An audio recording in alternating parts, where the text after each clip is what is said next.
In this series of lectures, we're going to discuss the first purely calculus topic in the class, and it's what's called a limit. Now, the idea behind a limit is that sometimes you don't really need to know the value of a function at a specific point. Sometimes it's enough just to know what the function is doing near a point. So to see what I'm talking about, take a look at the values in the table here. The left-hand column has the x values, and the right-hand column has the corresponding y, or function values. Now, based on the data in the table, what do you think the value of f of 3 is? What trend do you see in the y values? This is what we're talking about when we refer to a limit. We don't know what the function's value is at 3, but we can get an idea of what the function is zeroing in on at that value based on what the points around 3 are doing.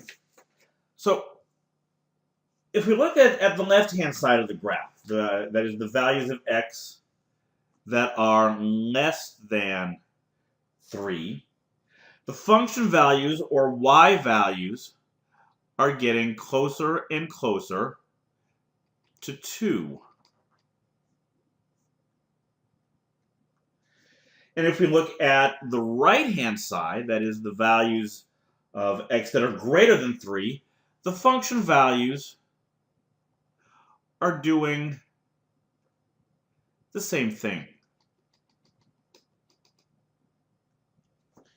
Now, I don't know what the function is at x equals 3. For all I know, it might not even be defined there, but when we talk about the limit at a point like x equals 3, all I care about is what the function is doing at values around that point.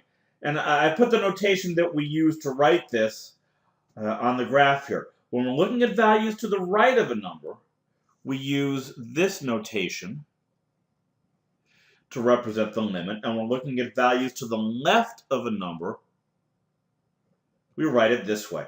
And we would read these as the limit of f of x as x approaches 3 from the left, and over here the limit of f of x as x approaches 3 from the right. If both of these limits are equal, like they are here,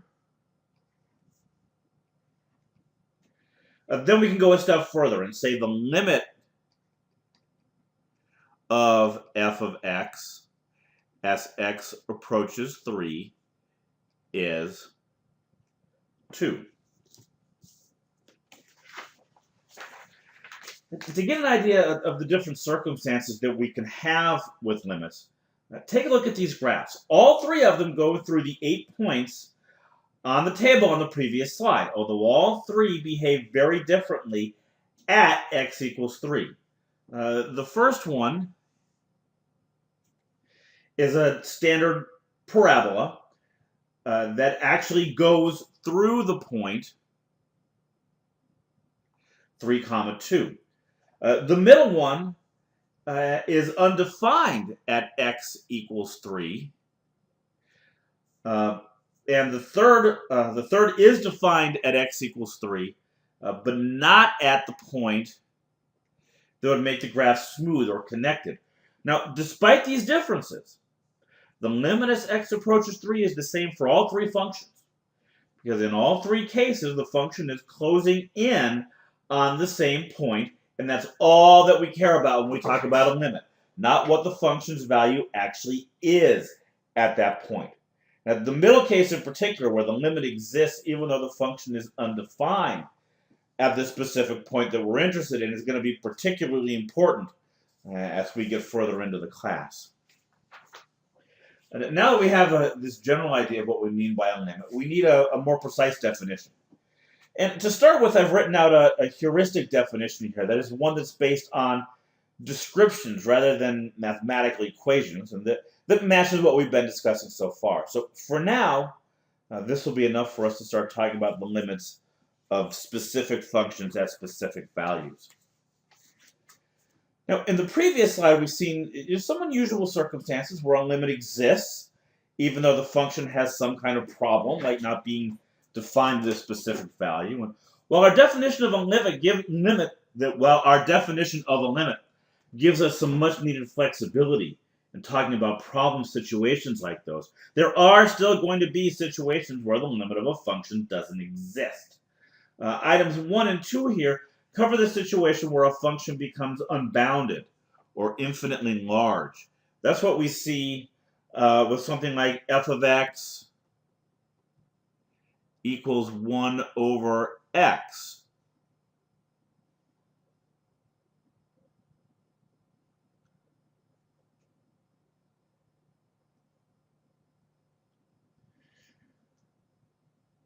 Specifically as x approaches 0.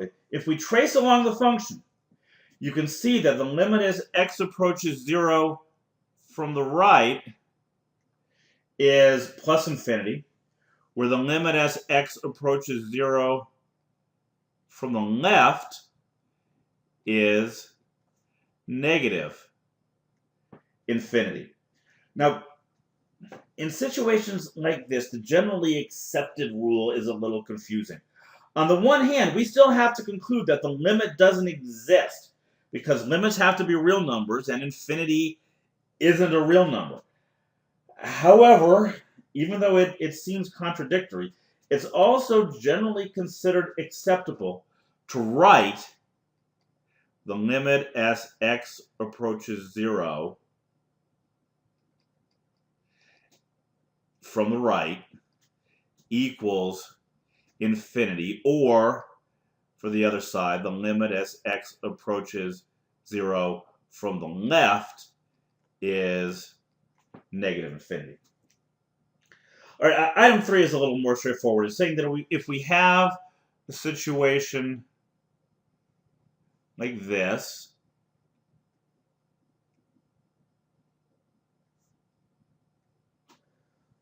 where the two sides of the function at this point here don't meet up, then the limit also doesn't exist. And item 4 is really just a special case of 3, but it comes up often enough that it's worth mentioning separately. You can see this in functions like f of x equals the square root of x.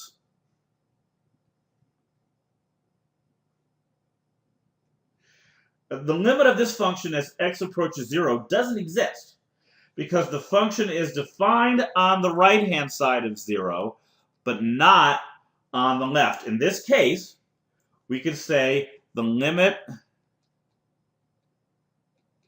as x approaches 0 from the right is 0, but the limit as x approaches 0 from the left doesn't exist.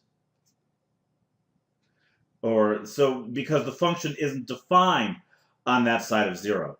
Therefore, the overall limit as x approaches 0 also doesn't exist. Okay, so now we've got a general idea of what a limit is, a working definition, and an idea of what we need to look for to determine that a limit doesn't exist. So in the next lecture, we're going to look at some properties of limits that will make them easier to calculate, and then we'll look at some examples of how you calculate limits for specific functions at specific values.